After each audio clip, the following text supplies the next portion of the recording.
इनको पैसा चाहिए, इनको माया चाहिए, भक्ति भगवान और भगत जाए भाड़ में। तो पुण्यात्माओं, अब पुण्यात्माएं समझ रही हैं कि वे 3 दिन का पाठ और 22 दिन तक खींच दिया, क्योंकि पाठ प्रकाश के पैसे इनके पास इतने नहीं आ रहे हैं। पब्लिक समझदार हो गई है, परमात्मा के बच्चे जागरूक होते जा रहे हैं, और यही कारण है कि अब काल एजेंट सतलोक आश्रम मैनेजमेंट हरियाणा ने अपनी सोशल मीडिया जो टीम है उसको ज्ञान प्रचार से ज्यादा पवन दास के वीडियो देख देख कर जो भगत भाई बहन जागरूक हो रहे हैं उन्हें किसी भी तरह से समझा बुझाकर, क्योंकि उन्हें कहा जा रहा है कि हम तुम्हें गुरुजी से मिलवा देंगे, रोहतक में चलो, गुरुजी का फोन आता है, हम तुम्हारी गुरुजी से बात करवा देते हैं। क्योंकि पुण्यात्माएं अब ज्ञान को आधार बना के चलने लग गई। वो पुण्य आत्माओं को समझ में आ गया कि भैया, अगर हमारी शंका का समाधान आज भी यदि हम गुरुजी से मिलके ही निकालेंगे, गुरुजी से फोन पे बात करके ही निकालेंगे, तो फिर एक बात बताइए, हम गुरु के ज्ञान को आधार कब बनाएंगे? फिर परमेश्वर ने 27 वर्षों से जो अनमोल सत्संग किए हैं वो किसके लिए किए हैं? जानवरों के लिए किए हैं क्या?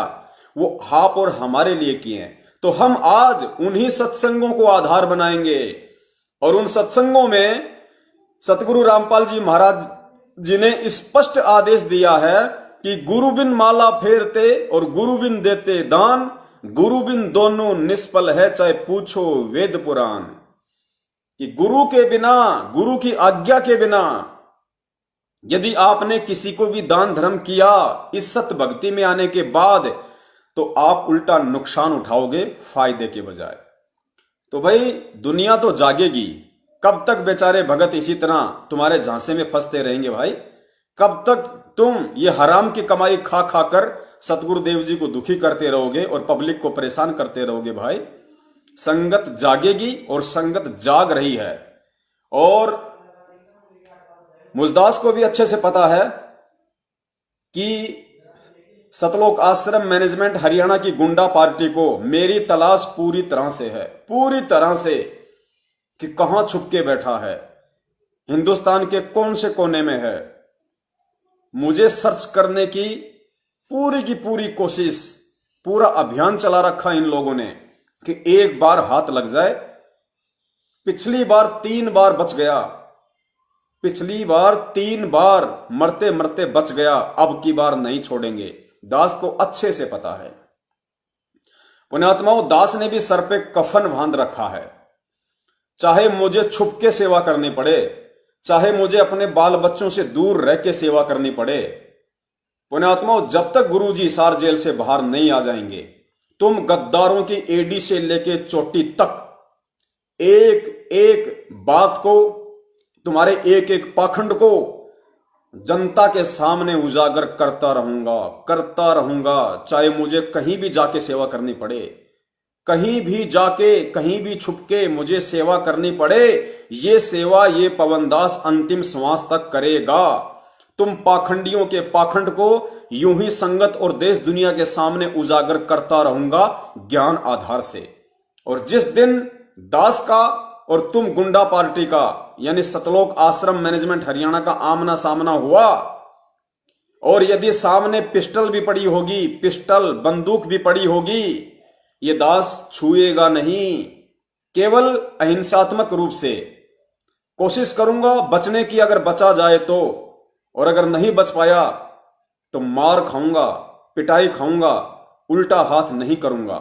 मेरे गुरुदेव ने मुझे शिक्षा नहीं दी, लेकिन संघर्ष करूंगा ज्ञान आधार से, प्रेम से, प्रेम के साथ, अहिंसा के साथ। हिंसा पे वो उतरते हैं जिन्हें अपने गुरु पे विश्वास नहीं होता। गाली गलौज पे वो नालायक इंसान उतरते हैं जिन्हें भगवान पे विश्वास नहीं होता। और जो भगवान के भगत होते हैं वो केवल ज्ञान आधार से और अहिंसा को अपना हथियार बना के ये लड़ाई लड़ते हैं इस मार्ग की। और सतगुरु आशीर्वाद से जब तक इस दास की श्वासें शेष हैं, चाहे मुझे पहाड़ पे बैठ के सेवा करनी पड़े, लेकिन गुरुदेव के हिसार जेल से आने तक यदि तुम पाखंडियों ने संगत का साथ नहीं छोड़ा, या ये वीडियो देख देख के जब तक संगत तुम लोगों का साथ नहीं छोड़ देगी, तब तक ये अभियान ऐसे ही जारी रहेगा, चालू रहेगा। तो पुण्यात्माओं, ये लोग कहते हैं कि चलो कोई बात नहीं, तुम किसी की बात मत मानो। संगत को कहते हैं कि चलो तुम किसी की बात मत मानो, हमारी भी मत मानो। लेकिन जो भगत जेल सेवा से बाहर आए हैं, जेल सेवा क्या है कि जो 938 भगत बरवाला कांड के समय देशद्रोह के मुकदमे में पकड़े गए थे और हिसार जेल में बंद थे, ये सतलोक आश्रम मैनेजमेंट वाले कहते हैं कि तुम हमारी भी मत मानो। अरे कम से कम उन जेल सेवादारों की बात तो मानो जो गुरुजी के पास रह के आए हैं, उनको गुरुजी ने क्या आदेश दिया है। अब ये भक्तों की उन लोगों से बात करवा रहे हैं, क्योंकि धीरे धीरे गाड़ी इनके हाथ से छूटती जा रही है। संगत ने ना तो अब ऑडियो को स्वीकार किया, ना इनके लेटरों को स्वीकार कर रही, ना इनके आदेशों को मान रही। अब संगत केवल ज्ञान आधार पे चलना चाहती है।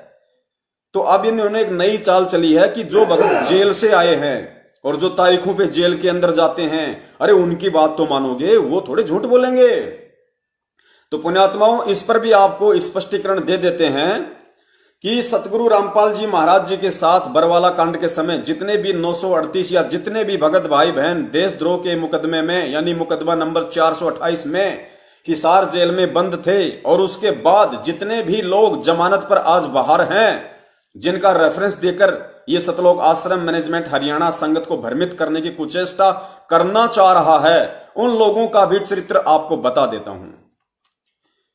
पुण्यात्माओं, ये जितने भी लोग जो हिसार जेल में बंद थे, चाहे वो पुरुषोत्तम सैनी हो कुरुक्षेत्र वाला, चाहे वो रामकुमार ढाका हो रोहतक वाला राष्ट्रीय समाज सेवा समिति का अध्यक्ष, चाहे वो बलजीत हो, चाहे बलजीत का लड़का हो, या चाहे ये जितने भी सामान्य भगत हों जो वर्तमान में देशद्रोह के मुकदमे में जमानत पे बाहर हैं, ये सभी के सभी लोग सतगुरु रामपाल जी महाराज जी के खिलाफ बयान देकर बाहर आए हुए हैं। इन सब के सब लोगों ने एफिडेविट दिया है वहां लिख के कोर्ट में कि सतगुरु रामपाल जी महाराज जी के कहने पे ही हमने काले कपड़े पहने थे, उनके कहने पर ही हम कमांडो बने थे, और उनके कहने पर ही यह बरवाला कांड हुआ। कहने का मतलब है कि इन सभी लोगों ने सतगुरु रामपाल जी महाराज जी को लिखित में दोषी साबित करके फिर जमानत पर बाहर आए हैं। क्यों?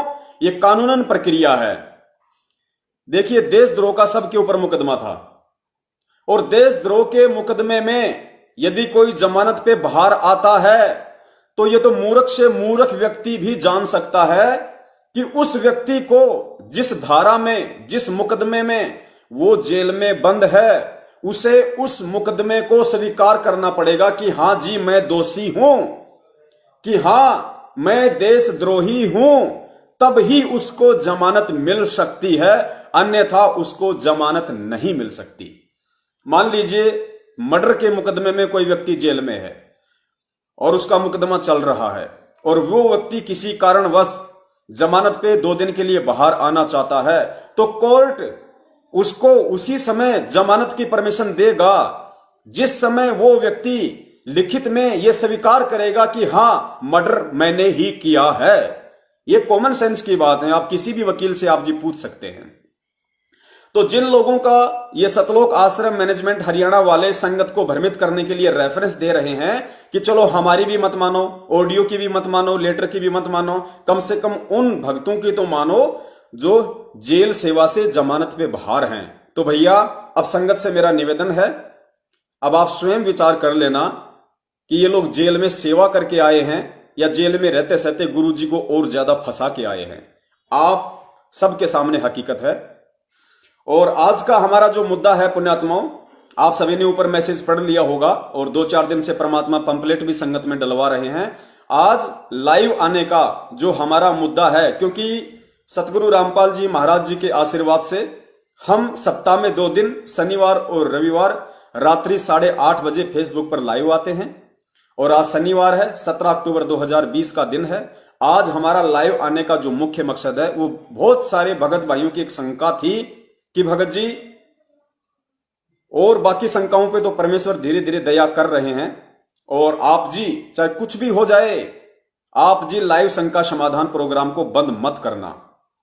आपको नहीं पता कि जब से आपको सतगुरु रामपाल जी महाराज जी ने लाइव आने के लिए निमित्त बनाया है, तब से भगत जी मरे हुए भगत समाज में एक तरह से जान आई है, जान, जोश पैदा हुआ है। फूल मुरझा चुका था, संगत मुरझा चुकी थी बेचारी। संगत के पास सिवाय सतलोक आश्रम मैनेजमेंट हरियाणा के तानाशाही आदेशों को मानने के, उनके मनमाने फरमानों का पालन करने के अलावा कोई विकल्प नहीं था, कोई ऑप्शन नहीं था। लेकिन जब से परमेश्वर ने आपको शंका समाधान के लिए निमित्त बनाया है, और तब से इस संगत में एक नई जान आई है, एक जोश पैदा हुआ भगत जी। लोगों में सतलोक आश्रम मैनेजमेंट हरियाणा के पाखंड के खिलाफ लड़ने की क्षमता पैदा हुई है, एक हिम्मत आई है उन लोगों में। तो भगत जी, चाहे कुछ भी हो जाए, आप जी लाइव प्रोग्राम बंद मत करना, और इसी तरह से जब तक गुरुदेव नहीं आ जाते हैं आप अपने भगत भाइयों के साथ बने रहना। तो पुण्यात्माओं, आज का हमारा जो मुद्दा है उन भगत भाइयों के कमेंट्स के आधार पे वो यही है कि भगत जी, क्या वर्तमान समय में, क्योंकि ये भक्ति युग चल रहा है और काल भगवान ने यही समय परमेश्वर से लिया था कि परमात्मा 3 युगों में आप जीव कम लेके जाना, और चौथा युग जब कलयुग आए उस समय आप जितने मर्जी जीव सतलोक ले जाना, मैं कुछ नहीं कहूंगा। तो जाहिर सी बात है, काल इस समय विशेष तौर पर जागृत है। वो साम दाम दंड भेद से भी घटिया नीति अपनाकर पृथ्वी पर कोई भी तांडव मचाएगा, और विशेषकर